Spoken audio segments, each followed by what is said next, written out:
Pernah kebayang nggak sih, sebuah kota yang dulunya adalah dasar danau vulkanik raksasa, sekarang jadi salah satu pusat kreativitas dunia?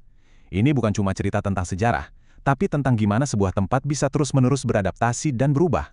Yuk, kita kupas tuntas perjalanan luar biasa kota Bandung. Oke, kita mulai dari akarnya dulu ya. Nama Bandung itu bukan cuma sekedar nama loh. Nama ini tuh kayak gema dari sebuah peristiwa geologi yang dahsyat banget. Sebuah bendungan alami raksasa yang ngebentuk seluruh landscape ini ribuan tahun yang lalu. Nah, ini nih pertanyaan besarnya yang bakal kita jawab bareng-bareng.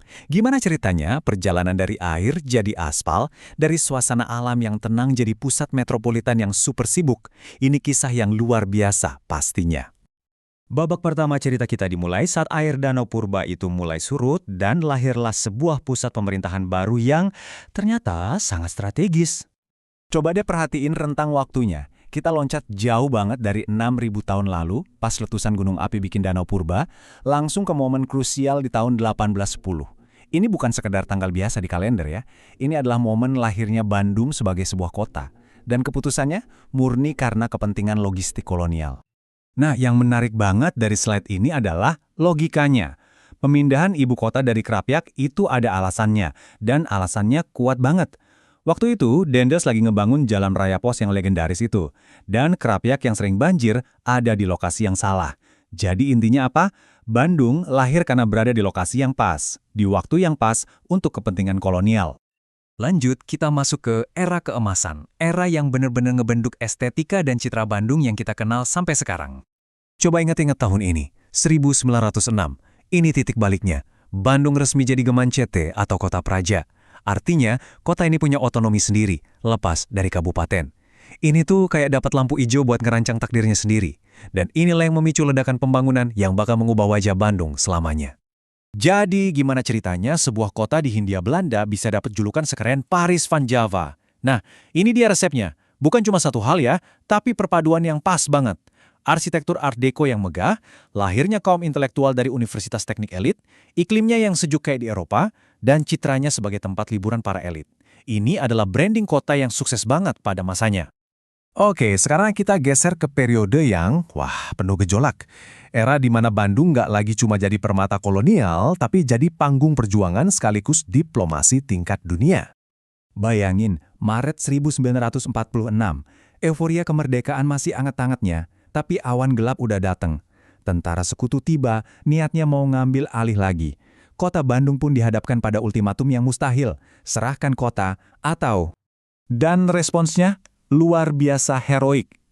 Daripada nyerahin kota secara utuh ke musuh, para pejuang dan rakyat Bandung milih taktik bumi hangus. Peristiwa Bandung Lautan Api ini jadi simbol pengorbanan dan perlawanan yang membara. Ini penegasan kalau kemerdekaan itu nggak bakal diserahin gitu aja. Coba kita lompat maju, nggak sampai 1 dekade kemudian, api perjuangan udah padam. Dari abu perjuangan itu, Bandung bangkit lagi buat jadi sorotan dunia, tapi kali ini bukan karena perang, melainkan karena perdamaian. Di kota yang sama, yang dulu pernah dibakar habis, sekarang para pemimpin dari negara-negara Asia dan Afrika yang baru merdeka kumpul bareng.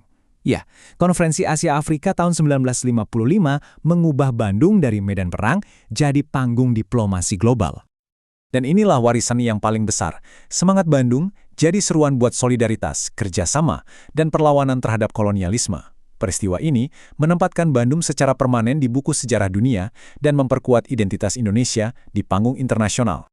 Nah, setelah semua itu, setelah kemerdekaan dan pengakuan dunia, Bandung masuk ke fase pertumbuhan yang super pesat, yang ngebentuknya jadi kota metropolitan padat kayak yang kita lihat sekarang.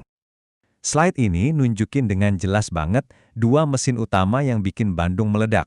Di satu sisi, universitas-universitas top kayak ITB dan Unpad narik kaum intelektual dari seluruh negeri. Di sisi lain, industri tekstil dan manufaktur narik para pekerja. Nah, kombinasi inilah yang bikin populasi dan urbanisasi meroket. Dan sampailah kita di masa sekarang. Era di mana Bandung sekali lagi harus menemukan kembali dirinya, menghadapi tantangan khas kota besar sambil memantapkan identitas barunya. Coba kita lihat evolusinya. Dari ekonomi berbasis lahan, geser ke jasa buat pemerintah kolonial, terus jadi raksasa industri tekstil, dan sekarang Bandung bertumpu pada kekuatan otaknya, ekonomi kreatif. Ini transformasi yang gila-gilaan cuma dalam beberapa dekade. Jadi, Bandung hari ini tuh apa sih? Jawabannya kompleks. Bandung itu campuran dinamis antara masa depan dan masa lalu. Mesin utamanya emang ekonomi kreatif yang inovatif, tapi fondasinya tetap pusat pendidikan yang kuat dan warisan sejarah yang gak ternilai. Dan tentu aja dibumbuin sama statusnya sebagai surga kuliner. Tapi, disinilah letak paradoksnya Bandung modern. Seperti yang ditunjukin grafik ini, output kreatif dan pertumbuhan kotanya kenceng banget. Tapi, kesuksesan itu ada harganya. Kualitas hidup, aspek yang dulu jadi daya tarik utamanya, sekarang malah terancam sama masalah klasik perkotaan kayak macet dan sampah. Ini dilema yang biasa dihadapi kota yang lagi naik daun.